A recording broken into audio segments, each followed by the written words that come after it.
അസ്സലാമലൈക്കും നമസ്കാരം. അപ്പോൾ നമ്മുടെ ഇന്നത്തെ വീഡിയോ എന്ന് പറയുന്നത് നല്ല ടേസ്റ്റി ആയിട്ടുള്ളൊരു കാടമുട്ട കൊണ്ടുള്ളൊരു റോസ്റ്റിൻ്റെ റെസിപ്പിയാണ് കേട്ടോ.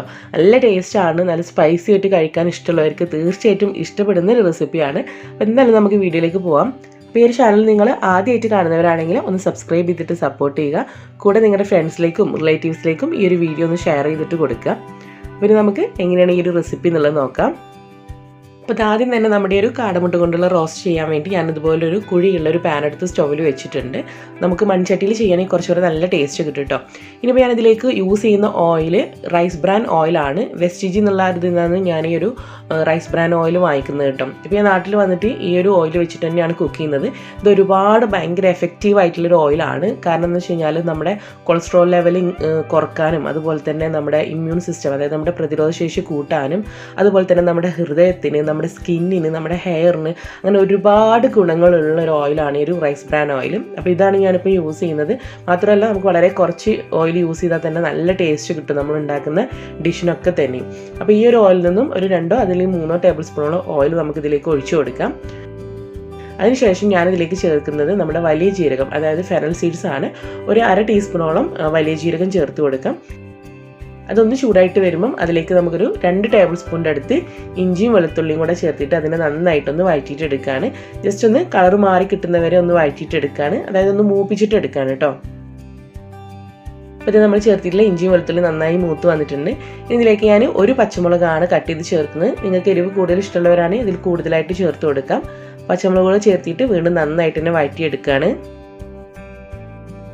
ഇനി അടുത്ത് നമുക്കിതിലേക്ക് ചേർക്കാനുള്ളത് സവാളയാണ്. ഞാനിവിടെ 3 മീഡിയം സൈസ് ആയിട്ടുള്ള സവാള നമ്മുടെ ചോപ്പറിലിട്ടിട്ട് നന്നായിട്ട് ചോപ്പ് ചെയ്തിട്ട് എടുത്തിട്ടുള്ളതാണ്.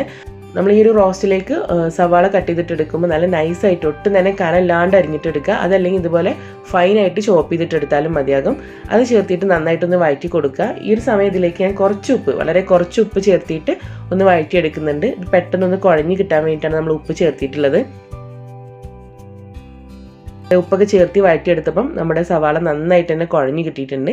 ഇനി നമുക്കിതിലേക്ക് മസാലപ്പൊടികളൊക്കെ ചേർക്കേണ്ട സമയമാണ്. അപ്പോൾ ഞാനിവിടെ 1/2 ടീസ്പൂണോളം മഞ്ഞൾപ്പൊടി ചേർക്കുന്നുണ്ട്. അടുത്തതിലേക്ക് ചേർക്കുന്നത് ഞാൻ കാശ്മീരി മുളക് പൊടിയാണ്. എരിവ് കൂടുതൽ വേണമെന്നുള്ളവർക്ക് 1 ടീസ്പൂൺ കാശ്മീരി മുളക് പൊടിയും 1 ടീസ്പൂണ് നമ്മുടെ സാധാ മുളക് പൊടിയും ചേർക്കാം കേട്ടോ. ഞാനിപ്പോൾ 2 ടീസ്പൂണും കാശ്മീരി മുളക് പൊടിയാണ് ചേർത്തിട്ടുള്ളത്. പിന്നെ ഒരു 1 ടീസ്പൂണോളം മല്ലിപ്പൊടി ചേർക്കുന്നുണ്ട്. 3/4 ടീസ്പൂണോളം കുരുമുളകിൻ്റെ പൊടി ചേർക്കുന്നുണ്ട്. പിന്നെ അതുപോലെ തന്നെ 3/4 ടീസ്പൂണോളം ഗരം മസാല പൗഡർ ചേർക്കുന്നുണ്ട്. ഫൈനലായിട്ട് നമ്മളിതിലേക്ക് ചേർക്കുന്നത് നമ്മുടെ വലിയ ജീരകത്തിൻ്റെ പൊടിയാണ്. അതും നമ്മളൊരു 3/4 ടീസ്പൂണോളം ചേർക്കുന്നുണ്ട്. അപ്പോൾ ഇത്രയും മസാലപ്പൊടികളാണ് നമ്മൾ ഈ ഒരു റോസ്റ്റിലേക്ക് ചേർക്കുന്നത്. അപ്പോൾ ഈ മസാലപ്പൊടികളെല്ലാം തന്നെ ചേർത്തതിന് ശേഷം നന്നായിട്ട് തന്നെ ഒന്ന് വഴറ്റിയിട്ടെടുക്കുകയാണ്. അതിൻ്റെ ആ ഒരു പച്ചമണമൊക്കെ മാറി കിട്ടുന്നവരെ നമ്മൾ വഴറ്റി കൊടുക്കുകയാണ്.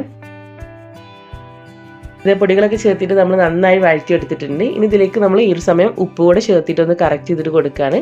നേരത്തെ നമ്മൾ സവാള വഴറ്റിയെടുക്കാൻ ആവശ്യമായിട്ടുള്ള കുറച്ച് ഉപ്പ് മാത്രമേ ചേർത്തിട്ടുണ്ടായിരുന്നുള്ളൂ. അപ്പോൾ ഇത് ഉപ്പ് കൂടെ ചേർത്തിട്ട് വീണ്ടും നന്നായിട്ട് തന്നെ വഴറ്റിയിട്ടെടുക്കുക. പിന്നെ റോസ്റ്റ് എന്ന് പറയുമ്പോൾ എല്ലാവർക്കും അറിയാലോ, നന്നായിട്ട് തന്നെ നമ്മൾ സോട്ട് ചെയ്തിട്ട് എടുക്കുന്നിടത്താണ് അതിൻ്റെ ടേസ്റ്റ് ഇരിക്കുന്നത്. അതിലേക്ക് ചേർക്കാൻ പോകുന്നത് ഒരു വലിയ തക്കാളി ഇതുപോലെ ചോപ്പറിലിട്ടിട്ട് ചോപ്പ് ചെയ്തിട്ട് എടുത്തതാണ്. അതായത് നന്നായിട്ട് പൊടിയായിട്ട് അരിഞ്ഞെടുത്താലും മതിയാകും. അതുകൂടെ ചേർത്തിട്ട് വീണ്ടും 1-2 മിനിറ്റ് ഒന്ന് സോട്ട് ചെയ്തിട്ട് എടുക്കുകയാണ്. ഇനി ഇതിലേക്ക് ഞാൻ കുറച്ച് ഫ്രഷ് ആയിട്ടുള്ള കറിവേപ്പില ചേർത്ത് കൊടുത്തിട്ട് വീണ്ടും ഒന്ന് വഴറ്റിയിട്ട് എടുക്കുകയാണ്. നമ്മളിതിങ്ങനെ വഴറ്റി കൊടുക്കുന്ന സമയത്ത് ഈ സവാളിൽ നിന്നും ഇങ്ങനെ ഓയിൽ സെപ്പറേറ്റ് ചെയ്ത് വരുന്ന ഒരു ടൈം വരും. അതുവരെ നമ്മളിത് വഴറ്റി കൊടുക്കുക തന്നെ വേണം. അപ്പോൾ ഇത് തക്കാളിയും കറിവേപ്പിലൊക്കെ ചേർത്തിട്ട് വീണ്ടും നന്നായിട്ട് വഴറ്റി കൊടുത്ത് ഇതുപോലെ ഒന്ന് ഒതുക്കി കൊടുത്തിട്ട് ജസ്റ്റ് നമ്മളിതൊന്ന് അടച്ചു വെച്ച് കൊടുക്കുകയാണ്. 1-2 മിനിറ്റ് ചെറിയ തീയിലൊന്ന് അടച്ചു വെച്ചതിന് ശേഷം വീണ്ടും ഒന്ന് തുറന്നിട്ട് വീണ്ടും നമ്മളിത് ഇളക്കി കൊടുക്കുകയാണ്. അതേ രീതിയിൽ ഞാൻ 2-3 മിനിറ്റ് കൈ എടുക്കാതെ തന്നെ ഇളക്കി കൊടുക്കുന്നുണ്ട് കേട്ടോ. കാരണം ആ ഒരു റോസ്റ്റിൻ്റെ ടേസ്റ്റ് എന്ന് പറഞ്ഞാൽ നേരത്തെ പറഞ്ഞ പോലെ തന്നെ നമ്മൾ എത്രത്തോളം വഴറ്റിയെടുക്കുന്നോ അതിനനുസരിച്ചിട്ടാണ് അതിൻ്റെ ടേസ്റ്റ് ഇരിക്കുന്നത്.